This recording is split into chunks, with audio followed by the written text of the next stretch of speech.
Welcome to the channel Nursing in Handy. Today we will see about the sexual abnormality. In sexual abnormalities, we will see the first condition as ambiguous genitalia.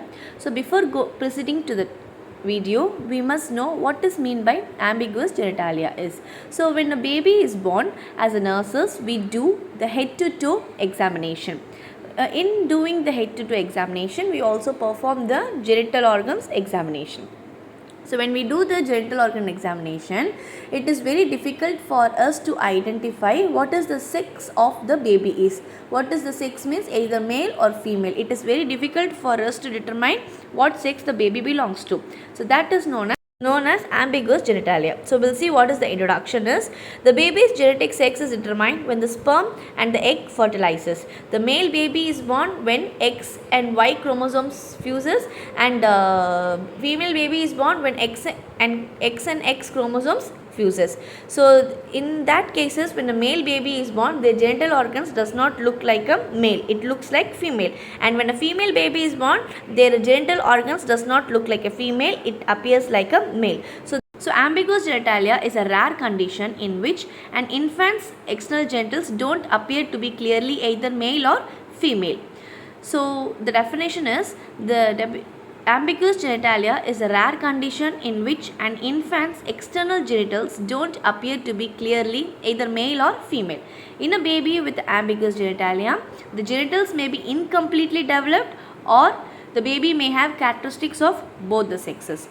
The external sex organs may not match the internal sex organs or the genetic sex. That means the baby will be born as a male, but their external genital organs does not look like a female. That is in simple term mean by ambiguous genitalia.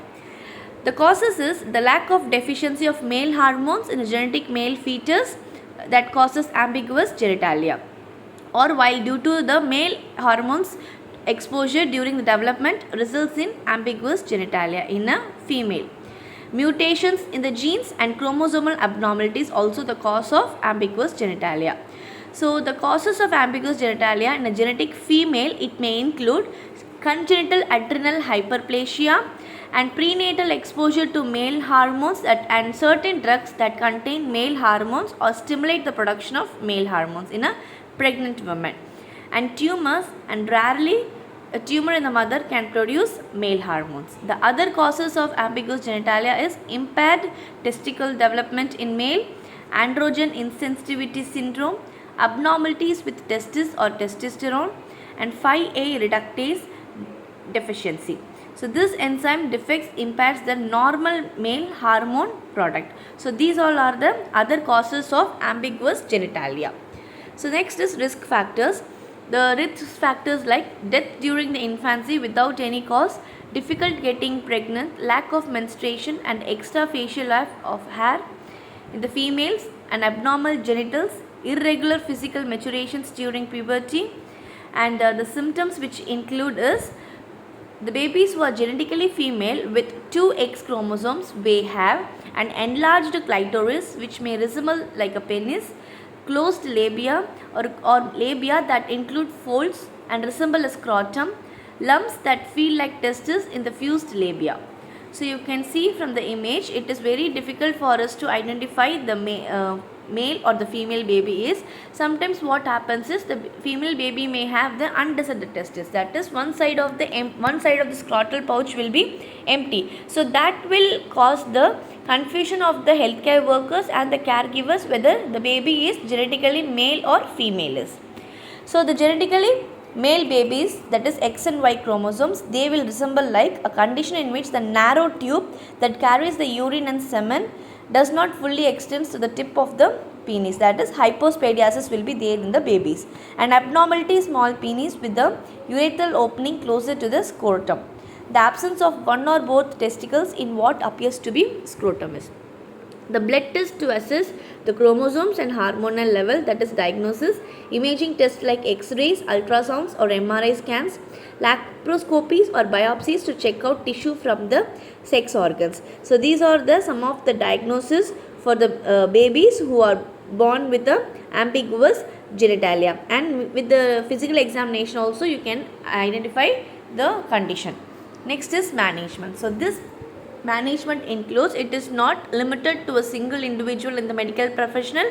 It involves the that is a collaborative care in the medical, that is a neonatologist, geneticist, a endocrinologist, a surgeon, a urologist, and a psychologist. The team of members work together for the management of babies with ambiguous genitalia.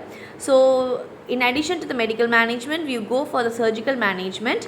The main function is to preserve the normal sexual functions of the baby. The surgeries are intersex medical interventions, which is known as intersex genital mutilations, that is IGM. It is a surgical, hormonal and other medical interventions performed to modify atypical or ambiguous genitalia and other sex characteristics. Clitoroplasty is a rare surgical procedure performed in the clitoris. So next surgical management is clitoral resection, that is surgery to reduce the external part of the clitoris. It is not the complete removal of the clitoris. Next is reduction clitoroplasty. This is thought to be the procedure with the best chance of retaining the sensation in the clitoris. The role of nurses is not limited to a single individuality. We work together. We work as a collaborative model. Based on the collaborative model, we work together like nurses, physicians and other ancillary health personnel work together for the management of the patients or the babies with ambiguous genitalia.